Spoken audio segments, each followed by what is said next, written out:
She stood in the police station, blood fresh on her face, trembling with rage. The officers turned their backs, indifferent. But then a reporter uncovered a shocking truth. Kiera's father wasn't just anyone. He was a legend. What happened next? You won't believe it. But let's start from the beginning. It was late evening when Kiera Williams, a 27-year-old black woman, walked into the police station. Her face was pale, eyes swollen from the tears she had shed just hours before. The sun had long since set, but the memory of the daylight attack still burned in her mind.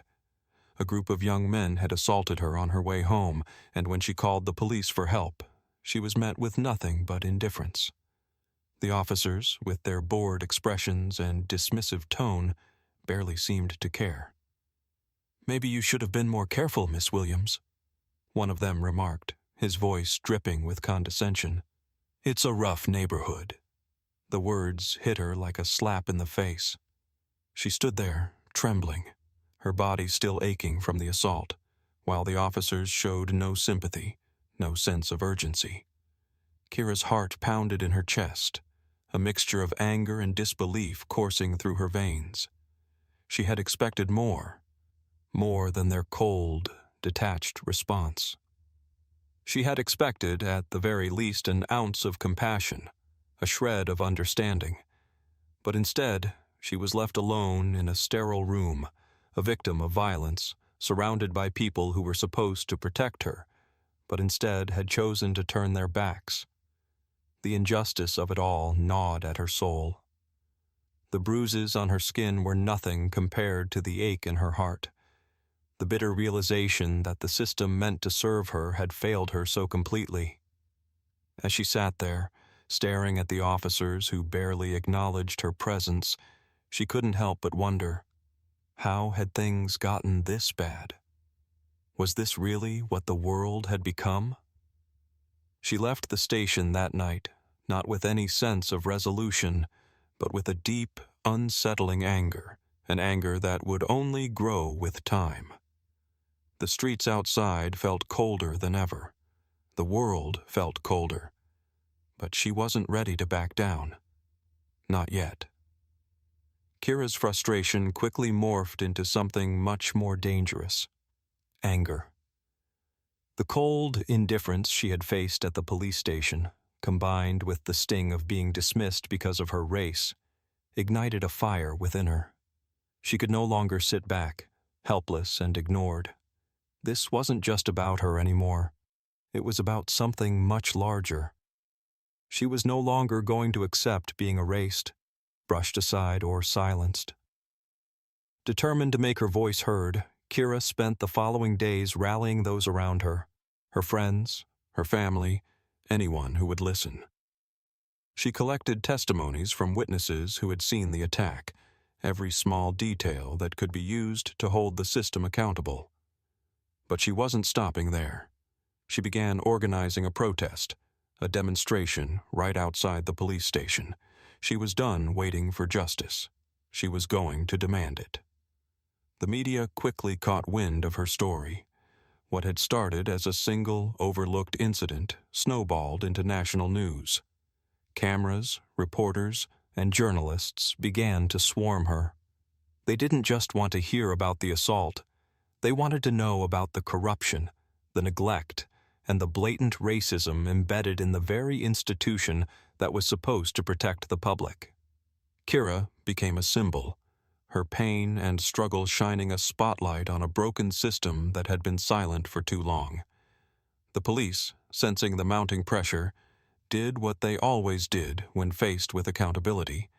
They deflected, they lied, and they made excuses. They blamed the lack of evidence, painted Kiera as a woman exaggerating her story. Their denials weren't just insulting, they were infuriating. But with each word they spoke, with each attempt to cover their tracks, they only made it worse. What had started as Kiera's fight became everyone's fight. The streets were filled with voices, not just hers, but the voices of countless others who had been ignored, marginalized, and hurt by the very system that was meant to protect them. The flames of public outrage grew higher, and the protests spread like wildfire. This was no longer a local issue. It was a movement.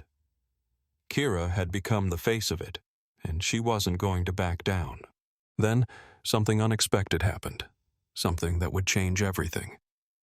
A reporter, combing through old records and news articles, stumbled upon a detail that no one had known. Kiera's father was not just any man. He was Charles Williams, a highly respected civil rights leader who had spent decades fighting for equality, justice, and the rights of marginalized communities. His name was synonymous with courage, sacrifice, and the battle against racial oppression. As soon as the story broke, it spread like wildfire. Social media exploded with reactions. News outlets covered it from every angle.